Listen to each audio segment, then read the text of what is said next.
ایک دفعہ جنگل کے بادشاہ شیر نے غرور و تکبر کے نشے میں مست ہو کر ہاتھی سے جھگڑا کر لیا۔ ہاتھی نے شیر کو مار مار کر لہو لہان کر دیا۔ شیر بڑی مشکل سے اپنی جان بچا کر بھاگا۔ زخم زدہ ہونے کی وجہ سے شیر کو صحت یاب ہونے میں کافی دن لگ گئے۔ ایک دن شیر پہاڑ پر کھڑا جنگل کا نظارہ کر رہا تھا کہ اسے وہیں ہاتھی نیچے سے گزرتا ہوا نظر آیا۔ بلندی کی وجہ سے ہاتھی اسے چھوٹا لگنے لگا۔ اس نے پہاڑ سے ہی ہاتھی کو للکار کر کہا، اب تو میرے سامنے آ، پچھلا سارا حساب برابر کر دوں گا۔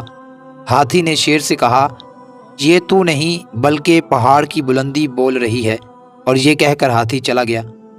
ناظرین، غرور و تکبر کا انجام برا ہوتا ہے، جیسا کہ اس حکایت میں شیر کے ساتھ ہوا۔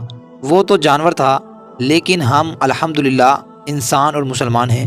ہمیں تکبر سے ضرور بچنا ہے۔ تکبر کرنے والے کو اللہ عز و جل پسند نہیں فرماتا۔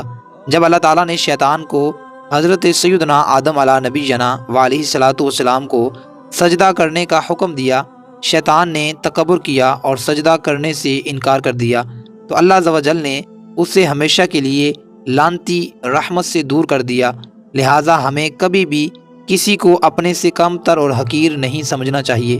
کوئی امیر کسی غریب کو، ذہین نالائق کو، خوبصورت بدصورت کو، طاقتور کمزور کو حقیر نہ سمجھے، کیونکہ دولت، ذہانت، خوبصورتی اور طاقت سب اللہ تعالیٰ کی دی ہوئی نعمتیں ہیں۔ اللہ تعالیٰ جب چاہے ہم سے یہ نعمتیں واپس لے سکتا ہے۔